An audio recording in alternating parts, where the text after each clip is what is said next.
중국 프로축구 산둥 타이산을 이끄는 최강희 감독이 중국 현지 미디어로부터 비상식적 대우를 받고 분노했습니다. 산둥은 지난 31일 중국 베이징 워커스 스타디움에서 열린 베이징 거안과의 중국 축구협회 컵 대회 8강 원정 경기에서 1대1 무승부 이후 승부차기 6대5로 승리 4강에 진출했습니다. 이날 경기는 그라운드 밖 요소들로 큰 이슈가 됐는데요. 베이징 홈팬들은 야유로 도를 넘은 텃세를 부렸고 히카르도 수아레스 베이징 감독은 선제골 이후 최 감독이 있는 산둥 벤치 앞으로 달려와 포효하며 도발했습니다. 경기 후 최 감독은 30년 동안 지도자 생활을 하면서 상대 벤치로 와서 세리머니하는 감독은 처음 봤다. 제 정신이 아니었는지는 몰라도 그러지 말았어야 했다면서 서로를 향한 존중이 없으면 스포츠맨십은 의미가 없다고 정중하게 아쉬움을 표했습니다. 그러나 중국 기자들은 이를 트집 잡았습니다. 중국 매체 신화스포츠에 따르면 베이징 지역 매체는 상대 감독을 공개석상에서 비난하는 건 존중이 있는 행동인가? 라는 질문을 던졌습니다. 이에 최 감독은 수아레스 감독의 세리머니를 직접 보고도 그런 질문이 나오느냐? 남을 존중해야 존중받을 수 있다. 저 행동에 문제가 없다고 진정 생각하는 것이냐고 되물었습니다. 이후 최 감독과 중국 기자들의 긴 설전이 이어졌습니다. 다른 중국 기자는 적어도 축구 규정 위반은 아니다며 최 감독을 이해하지 못한다는 반응을 보였습니다. 결국 최 감독은 축구 규정을 잘 모르는 것 같다. 심지어 선수가 관중에게 도발을 해도 경고를 받고 주의를 받게 돼 있다. 기자가 맞느냐? 축구 기자면 축구 기자답게 질문을 해달라고 화를 냈습니다. 그럼에도 논쟁은 끝나지 않았습니다. 중국 기자들은 존중을 이야기하기엔 오늘 레드카드를 받은 팀이 산둥이라는 것을 알고 있느냐, 산둥 선수는 왜 베이징 팬을 물병으로 위협했느냐는 등 악의적 의도가 담긴 질문을 쏟아냈습니다. 최 감독이 축구에 대해서만 이야기하자고 회유해도 소용이 없었습니다. 결국 기자회견은 관계자들이 중국 기자들을 제지한 뒤에야 어수선한 분위기 속에서 종료됐습니다. 이 사건은 KBS, MBC 등 공중파 방송에서도 보도하며 큰 화제가 되고 있는데요. 정말 보고도 믿기지 않는 상황이라 가짜라고 생각했습니다.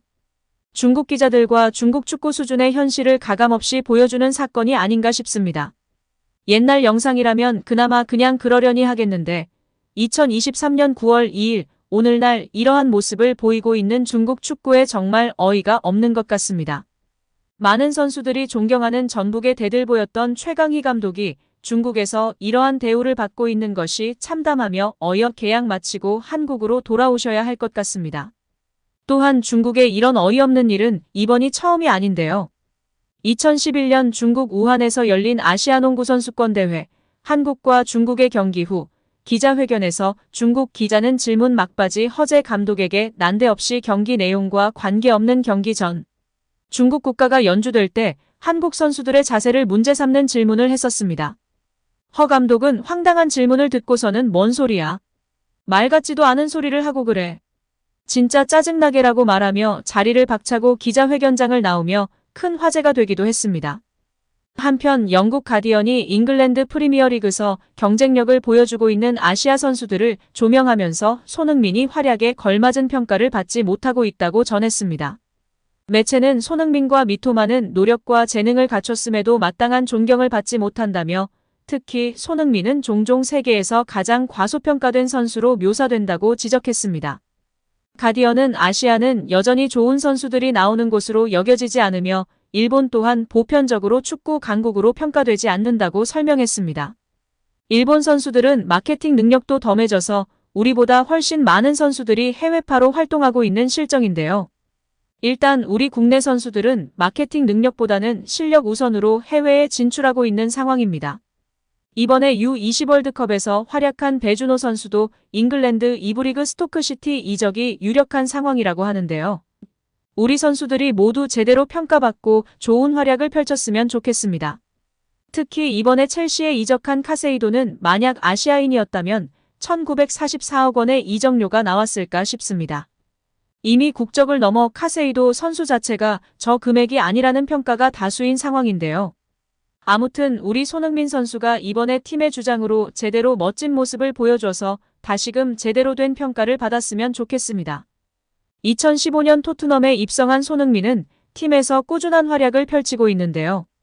EPL 통산 270경기에 나가 103골을 기록 중인 상황입니다.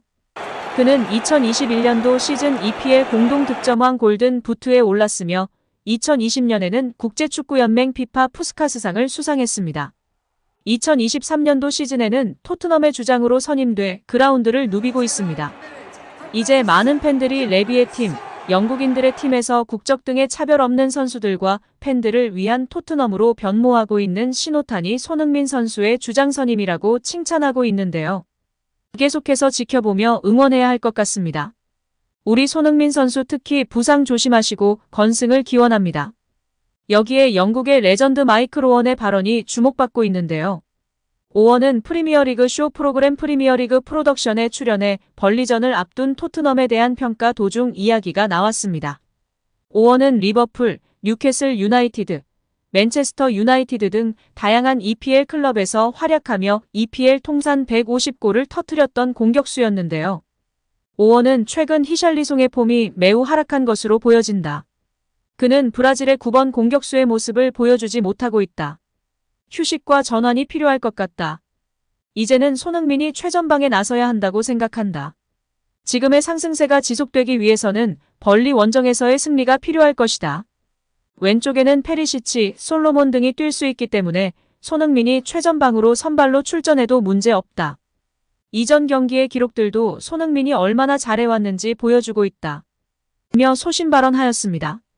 이제 토트넘은 토요일 저녁 11시에 벌리 원정길에 나서는데요. 리그에서의 상승세를 이어갈 수 있을지 귀추가 주목되고 있습니다. 리그컵에서 허무하게 탈락한 토트넘이기 때문에 앞으로 FA컵은 사활을 걸고 임해야 할 것이며 리그 4위를 목표로 전력으로 나아가야 할 것입니다. 그러기 위해선 리그에서의 상승세를 꾸준히 이어갈 수 있도록 벌리 원정에서 승점 3점을 꼭 챙겨야 할 텐데요. 그리고 이번 벌리에서 골을 터뜨리면 EPL 개인 통산 104호 골을 기록, 세계적인 스타 날강도 크리스티아누 호날두를 제치게 됩니다. 세계적인 축구선수 호날두의 EPL 개인 통산 득점 기록을 넘어서게 되면서 다시금 주목받을 수 있을지 벌리전에 대한 팬들의 기대와 관심이 높은 상황입니다. 여기에 현지 매체 풋볼런던에서는 벌리전 손흥민의 득점 확률이 높을 것으로 예측하고 있는데요.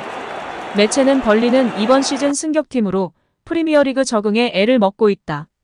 아스톤빌라전과 맨시티전에서 뒷공간을 쉽게 내주면서 실점을 많이 하고 있다.